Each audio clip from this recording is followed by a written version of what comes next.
Okay. YouTube is the reason why I feel like I'm successful as a content creator, especially when it comes to video, because that's where I got my start as a content creator. And I think about when I first got started on YouTube, I was doing upcycle fashion tutorials. Hey, heroes. I was doing upcycle fashion tutorials. I was showing like a day in my life as a content creator. And I learned so much about things like watch time and how do you get people to watch your videos for longer periods of time. How do you edit videos? What platforms do you use? This is before we had things like CapCut and TikTok that makes editing easier. And so being on YouTube and knowing that I wanted to grow a platform on there and I knew that I wanted to have a space where I could be creative is why I attribute my love for content creation and my just the fact that I even still do it. I give YouTube a lot of credit for giving me that space. And the reason why I'm talking about my gratitude for YouTube is because of Gratitude Week. So today is day 2 of Gratitude Week. And we're talking about how the platforms that we choose to be on are giving us how we can express our gratitude for it. So for some reason I had like a little brain freeze, y'all. Let me let me take a second to say hi. Hey Kayla, happy Tuesday. Yeah, TikTok, well, I mean, YouTube was the building block. It was the building block. So let me rewind just a little bit. Today is day 2 of Gratitude Week, and Gratitude Week is a week where we are choosing the platform where we feel like we're not getting the love that we deserve. We're not seeing the traction, the engagement, the growth that we're looking for. Our goal with Gratitude Week is to show gratitude, shower our timeline with love, engage with the people who are already following you, who subscribe to you, who engage with you. Because my belief is that the more gratitude we express, the more positivity we put out, the more we attract, the more attractive we are to people, the more opportunities are attracted to us. Thank you, Shanika. And I want us to be able to experience that on platforms that are outside of our norm. And one thing that really like triggered this for me was just this notion that people feel like once they get on one platform and grow, like that's the only platform that they can grow on. And that's just not true. Like if you take the time to engage with that platform, show up on there, use the features, connect with the people that are on the platforms, you can be successful on any platform. The only thing that's different is that there's different algorithms and there's different things that each platform prioritizes, but you as a creator, you can be successful on any platform, and that's what I want us to see.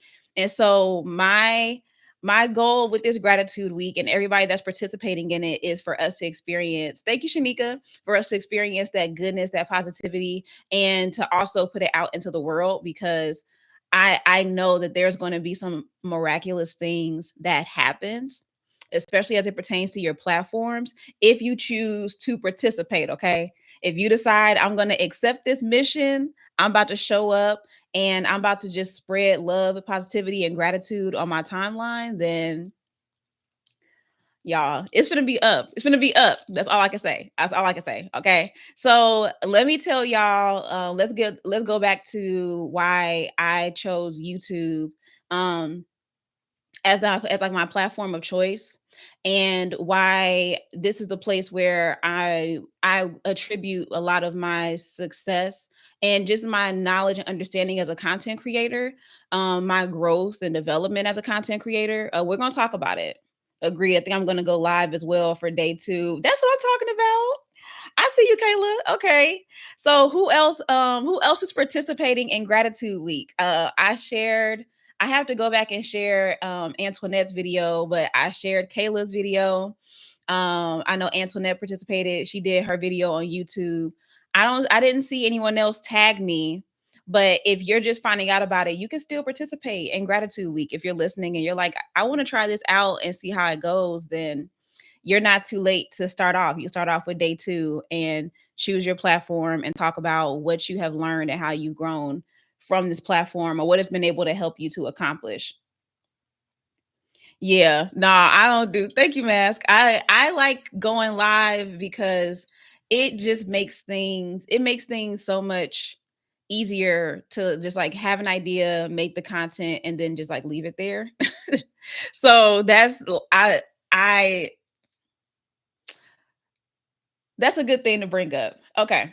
So, the reason why YouTube is the platform that I say I found a lot of success and why it's still one of my it's not my favorite platform, but when I look back, I realize that it is still the space where I felt like I really had an outlet for my creativity, and I felt like I had a place where people could find me even if it wasn't I wasn't getting like the views that I wanted to at the time. I still had a space to put my work out. And so if you go on my video on my channel, you'll see like I have over like 200 videos. I might even have more than 200 videos now. I might be closer to 300. And I've had a channel for we're not going to talk about how long I had the channel. But I had a channel for a long time. And my first time really taking it seriously as a creator was when I decided that I wanted to start doing resale. So I wanted to show people how to make clothes out of thrifted clothes, how to upcycle, alter their clothes so that they could have the styles that they wanted. Because that's how I learned fashion design. Like I was self-taught for most of my life, and that's how I got into fashion. And so I wanted to show other people how to do it too. And I was actually inspired by two creators. One, I don't know if she still creates content anymore. I have to go and find her now. But there's one, her name was Cool Ripa, and she did upcycled fashion tutorials. And she actually was one of the first people that I saw that got popular by doing it because up until that point, I had seen people doing that's like regular sewing videos, but I hadn't seen anybody doing what I do. And that was something that was a it was made me a little apprehensive. Like I was worried because I felt like I didn't have like all of the technical skills to teach somebody how to do fashion design.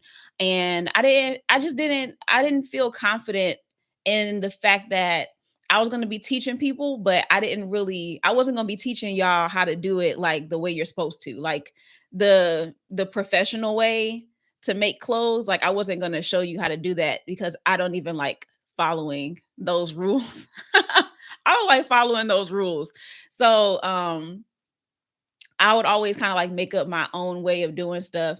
And I just didn't know if that was I just didn't I wasn't sure that that was like I didn't feel like I was good enough to teach people how to do it. I that's like I guess that's like the simple way of putting it. Like that's that what was at the root of it. And so I was very I just felt I was very scared to do it. And seeing people like her, seeing people like Blueprint DIY, and there was another woman who did the upcycle fashion too. So seeing people like them and seeing that their accounts were growing and people were following them and they were like learning from them, and seeing that they also weren't like this super professional polished person, they were just people that were trying to show a skill that people could use. Like people weren't looking for a professional; they're just looking for somebody who can make the content and show you how to do it, right? And so that gave me the courage that I needed to be able to say, okay, I'm finna try this out. I'm finna make content doing this. And that was how I got into the upcycle fashion videos. And from there, as I started making more of the videos, then that led to me getting my first speaking engagement. And I ended up being on a panel at a conference, Passion is Pursuit conference. It was literally my first time. Thank y'all for tapping. I see y'all tapping the screen. I appreciate y'all. Um, I it was my first time seeing it was my first time speaking and being able to like get up there and talk about fashion. And even thinking about it now, y'all, that's something that I'll share my experience with that in another video. But Like I was also like, I still felt like an imposter then. Like everybody that was up there, I felt like they were so much further ahead of me. That they were better content creators than I was, and they had bigger platforms, and maybe they had been in business longer. And so there was like this feeling of just like inadequacy that I felt, because I was like, oh, it's just little old me with my little channel and my little following on Instagram. Like I just didn't feel like I measured up to everybody else. So being up there and talking about what I did, like talking about my videos, talking about fashion and upcycling and why I'm so passionate about it, and seeing people resonate with it, that was something that was like a really affirming experience for me. And I attribute a lot of that to me being able to have a platform like YouTube where I could have that outlet and I could show what I do and what I know. And it was honestly really similar to how I felt with TikTok as well. Like TikTok was another place where I felt that validation, and I felt like, oh, people are seeing me, they're recognizing what I do. They actually need my help. And it's just like it ignited something in me that wanted to keep going. Like there's something about seeing that, oh, what I'm doing helps people, they need it, they're willing to pay for it. Like seeing that, experiencing that is something about that that just makes you want to keep going harder. And so I felt that experience on this platform as well. And so being able to look at it now and look at YouTube from a place of I don't have to be I don't have to be the biggest creator follower wise. I don't have to have the most numbers. I don't have to have the most views. What I really do well regardless of my numbers is I know that I am going to be creative. I know that I'm going to be myself. I know that I'm going to be able to relate to people in a way that they're just not seeing other people relate to them, especially when it comes to spaces like fashion. And y'all, like, let me know, can y'all relate to this feeling? Like, have you ever felt like that too? Like, you either felt like you didn't like measure up in comparison to like some of the other people who are maybe doing something similar to you, or like when you look at like the numbers and you look at the amount of followers that you have or subscribers that you have, that you just don't like measure up to the people around you. Like I know that it's a common feeling. Like I'm not the only one that's felt that, but I don't think that it's something that is I don't feel like it's something that we're always like open about or honest about, you know? And I know that it's a feeling that that can make it even harder for you to create and to show up, to be courageous enough to try something different, to try something new, because you're like, well, this is the way that all the other popular people are doing it. Why would I do something different? Why would I move in a different direction? Why would I show up or create differently? Like what makes me so special? And as I'm thinking about it, like a lot of the content that I created on YouTube, it helped me to do all of that. I'm just like I'm tripping off of this now, because I would typically say is that TikTok is a place where I felt like I really came out of my shell, right? I feel it's a place where I felt like I was really validated, and that like what I was doing was valuable to people. But if I'm like really putting the credit where it's supposed to be, that happened on YouTube first. Like YouTube was the first platform where I was like, instead of just showing my outfits and putting instead of just showing my outfits and then just putting on some music and looking cute, I'm going to challenge myself to actually use my voice. It was the first place where I was like, okay, instead of just giving directions on this tutorial, I'm going to talk about my life. I'm going to share things with people that I feel like would help them out. That was where I discovered that as much as I love fashion, I also really love content creation. I really love entrepreneurship, and I really love helping people to see how they can bring their creativity and entrepreneurship together. Like, what does it look like to monetize your creativity? That I discovered that, like, that seed was sown with YouTube. It wasn't TikTok. TikTok was just a place where I could create more frequently and experiment with even more things, because you don't have to make long form content over here. But like, that was the place where it happened. I remember one of my first videos that I did where it had nothing to do with fashion. Was a video of where I gave 5 tips for bloggers, because with YouTube I was also blogging, and I quickly learned that I don't like I did not enjoy blogging as much as I thought that I would. I like having a mix of video and written content, and so like that's kind of like the sweet spot for me. But at the time, that was what you had to do. Like, if you didn't have a blog, you were not a content creator and you were not making money. Like, you were not making money unless you had enough enough subscribers and everything to get monetized. That I didn't like, that wasn't happening.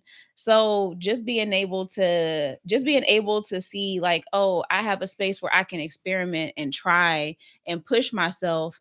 It gave me a lot of courage and perspective. So powerful. I first saw how social media can really work for you on IG. Really, I I had a love-hate relationship with IG, and I've had it for a long time, like before TikTok. I had a love-hate, but I went to Instagram. I always There was always something about it that I liked, because I like that I could use pictures on there. And after before Instagram, Twitter was really my platform. And so I really didn't once I got tired of Twitter and I realized that it was just like a cesspool, I was like, I gotta go. I can't. This is making me into somebody I do not want to be. So I ended up leaving. I left Twitter. I mean, I deleted. I deactivated my account. I took it off my phone. Everything. I was like, I'm done. I'm over it. Yeah, it just added to the fire. Yeah, so many of us really didn't get our start on TikTok. It just was like it gave us it just gave us a new way to create and to express ourselves, I feel.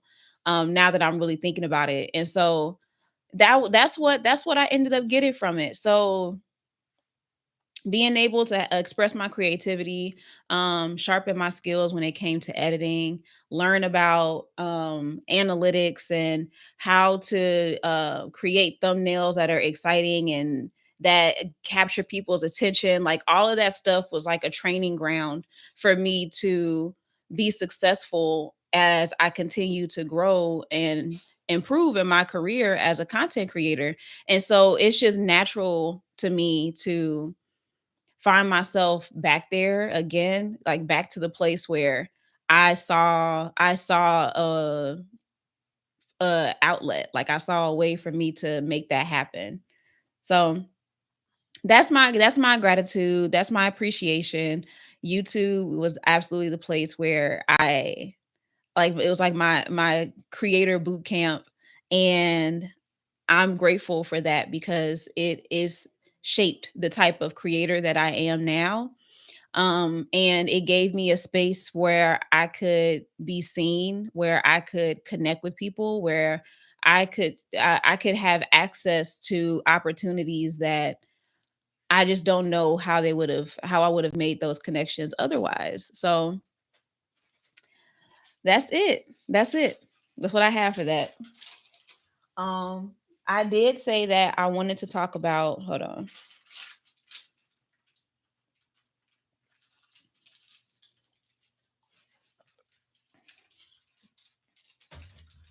I did say that I wanted to talk about authenticity and what that looks like. And Is there a way to be authentic even if you're not fully being yourself? Do y'all remember that conversation from yesterday? Um the reason why I was thinking about it because hey LT, I was thinking about it because I was listening to a creator. Her name is Coco. Thank you for the gifts. Her name is Coco, and she does a lot of like trends and predictions for social media. And one of the things that she actually predicted that I felt like was spot on was people migrating to platforms like Substack. Thank you. I put on some makeup today.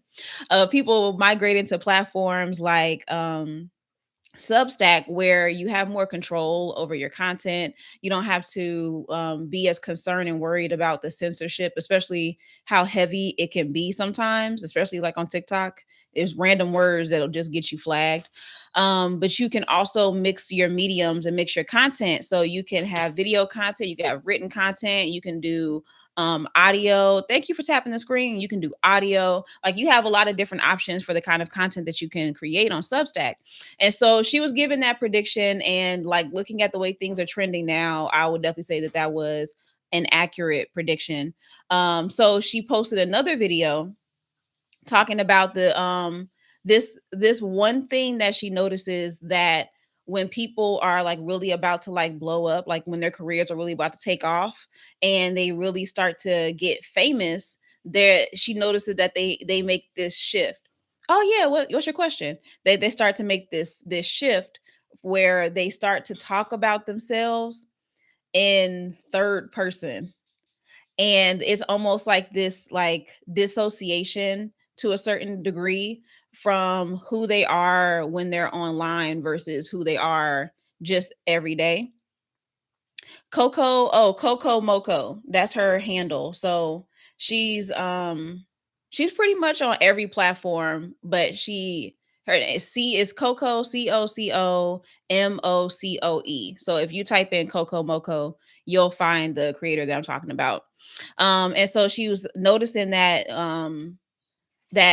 the creators that would like right before they're really about to get famous and get popular, they start talking about themselves and refer to themselves in third person.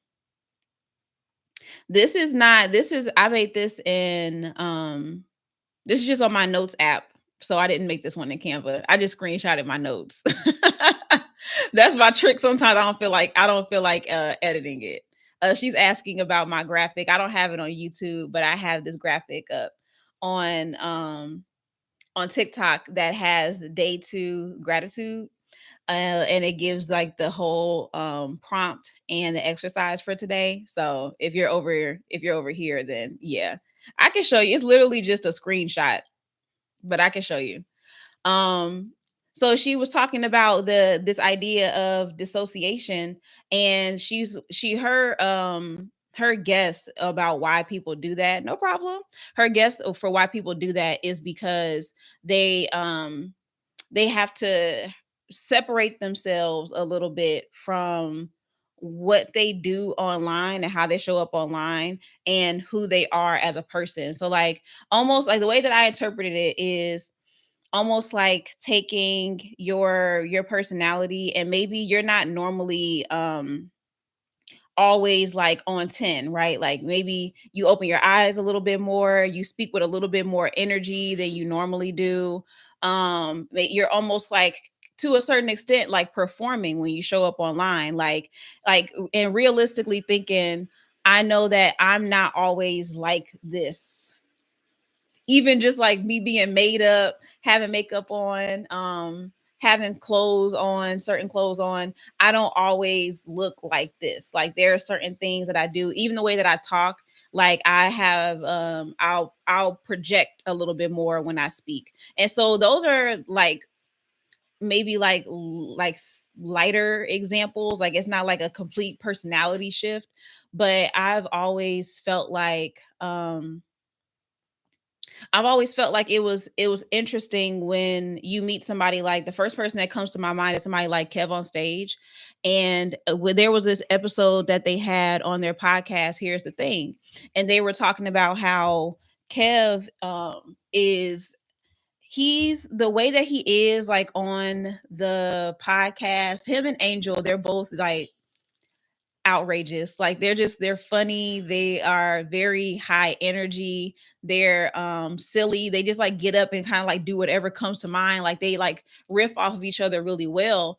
And so she's saying they were having a conversation and they were saying how like the way that Kev is when he's on stage or when he's Kev on stage, when he's on stage or when he's on camera is it almost like an exaggerated version of who he is on a regular, and that from day to day, like every day all day, he's not always funny, he's not always telling jokes, he's not always high energy. And he actually had this video that he put up one day where he was like sitting down at this event. Him and Melissa were at this like party, and he was sitting down and he was like looking like this, and he just like stressed like, but there was like some good music playing, so he was sitting there like this looking around, but you could tell he was ready to go. And you would think that the way that he is naturally, he's very you think that he's like very like extroverted and like always wanting to be around people, like the life of the party. But how he is like day to day, every day is not necessarily the personality that he always has. Even though it's still authentic and it's him, it is it's like turned up. Like the energy changes and shifts. And so it made me think about if it's possible to be authentic if you are not if that's if what you do on camera, what you do when you make content, when you are around people, if that's not how you always are. Like that's basically the question that I had. And I was thinking about how like there's this like I don't even know what to call it, y'all, but it's almost like this disconnect that I feel sometimes when it comes to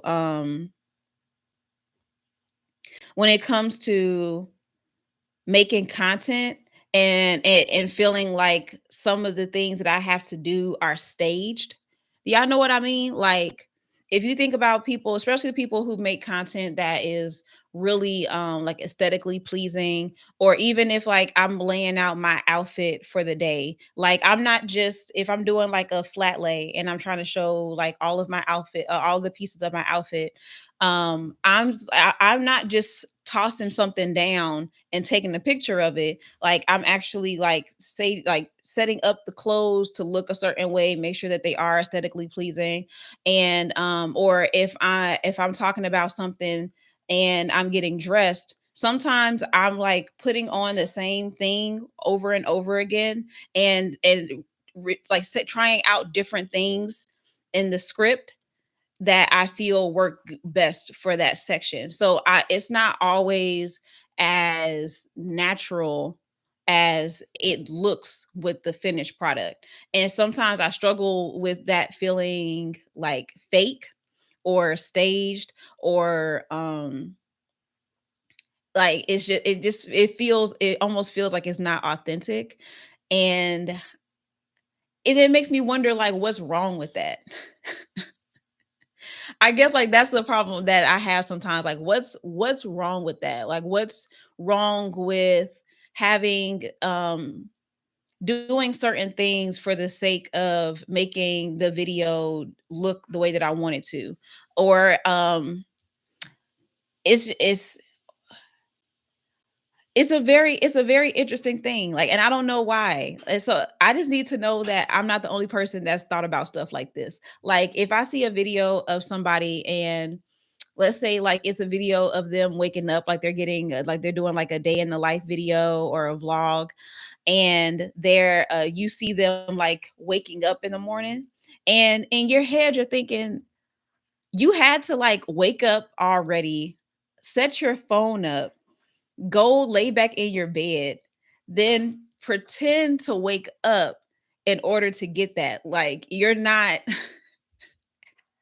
like this is not natural.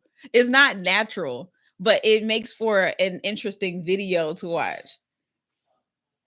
Yeah, but like how many times like do we watch stuff like that? Like if I really wanted to catch stuff like raw in the moment, there would be so much that wouldn't get caught on camera. Like so much of it just would not be like it wouldn't be happening. And it makes you think about stuff even like reality TV and like how much of that is them like capturing stuff at the right moment versus it being staged or set up or produced so that it tells the story that they wanted to tell. Like how much of what we show on camera is truly like 100% in the moment, genuine, authentic, or to a certain, or is there like a certain extent where we are kind of performing, like we are like staging things or doing certain things or exaggerating certain things for the sake of art, for the sake of creating, for the sake of marketing, whatever you call it, whatever you consider it to be. And does doing that then make you less authentic? Like, does it make it less genuine now that you've intentionally set certain things up to execute the idea that you have in mind? Y'all get what I'm you get where I'm going with it? Because there's sometimes like let me tell y'all like what the like motivation is for me, or like why this like really piques my interest. Um I have been thinking, okay, thanks for stopping by. I've been thinking about how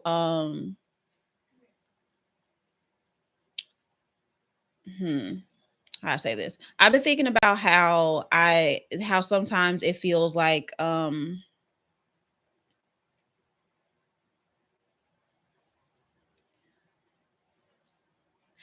want to do just a little bit more.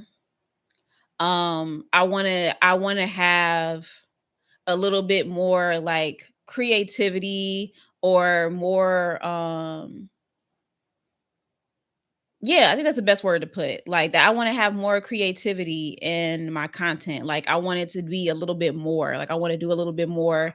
I want it to have a little bit more something, whether it's like energy or more like creative things happening. Hey Antoinette, welcome in. More whatever. Like I feel like I wanted to have more. And sometimes it feels like the way that I am naturally isn't always the type of energy that I want to portray, or it just doesn't it's not giving what I really want to put out, like what I really want to create, what I really want to do. And so I feel like some of the things that I have in mind, especially when it comes to my YouTube content, is that I want to record more videos that look like a reality TV show. I really want my content, especially my long form content. I want it to be more like a reality TV show. And I mean that like very literally, y'all. I want to have like a confessional booth.